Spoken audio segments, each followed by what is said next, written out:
ہندوستان سے ایک طبیب چلا گیا تھا امام کے پاس، علی زیدی صاحب ہندوستان سے آیا تھا. اس نے کہا میں علم کے چرچے سن کے آیا ہوں، میں سوال کرنا چاہتا ہوں. امام نے کہا کر سوال. 21 سوال کیے اس نے امام کو. اس نے کہا بتائیں انسان کے سر پہ بال کیوں ہوتے ہیں، پیشانی پہ لکیریں کیوں ہوتی ہیں، آنکھ کی شکل بادام کیوں ہوتی ہے، ناک کے نتنے نیچے کی جانب کیوں ہوتے ہیں، ہتھیلی پہ بال کیوں نہیں ہوتے، کوہنیاں پیچھے کیوں مڑتی ہیں، پاؤں کے تلوے میں یہ ابھار کیوں ہوتا ہے، کان کا پانی کڑوا کیوں ہوتا ہے، آنکھ کا پانی نمکین کیوں ہوتا ہے، ناک کا پانی تلخ کیوں ہوتا ہے، لعاب دہن شیریں کیوں ہوتا ہے. 2019 ہے، دنیا نے چاند کے سینے پہ قدم رکھ لیا. جاؤ کسی بڑے سے بڑے سائنسدان سے یہ سوال پوچھ کر، وہ نہیں بتائے گا. 1400 سال پہلے ریت میں بیٹھا تھا زہرا کا بیٹا. ہندوستان کے طبیب نے آ کے سوال پوچھا. امام نے کہا سن، انسان کے سر پہ بال اس لیے ہیں کہ سورج کی تپش سیدھی دماغ کو نقصان نہ پہنچا سکے. اس نے کہا پیشانی میں لکیریں کیوں ہیں؟ امام نے فرمایا اس لیے کہ سر کا پسینہ آنکھوں میں نہ جا سکے.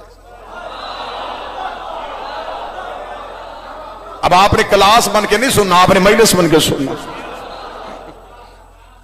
اس نے کہا مجھے بتائیں آنکھ کا پانی نمکین کیوں ہوتا ہے، آنسو نمکین کیوں ہے؟ کیا بہترین جواب.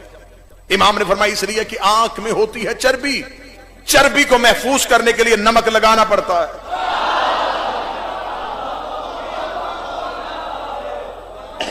اگر یہ پانی نمکین نہ ہوتا تو یہ چربی پگھل جاتی.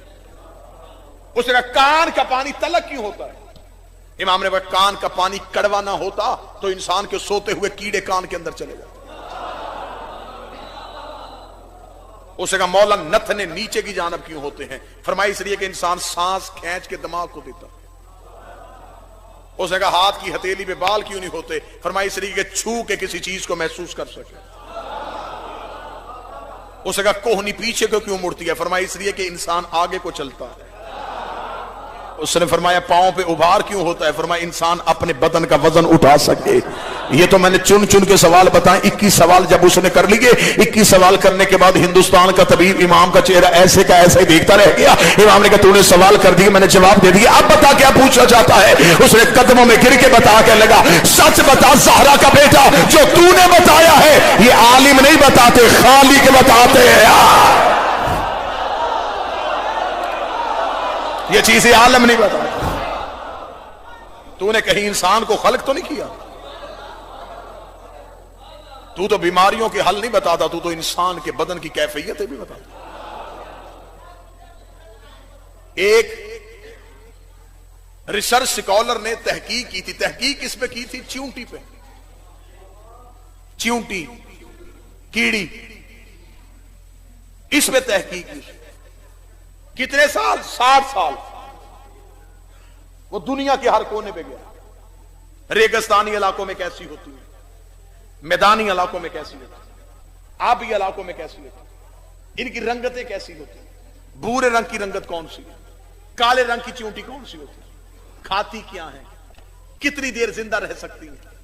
60 سال تحریک، 60 سال کی ریسرچ چیونٹی پہ. اتنی موٹی کتاب لکھنی 60 سال کے بعد.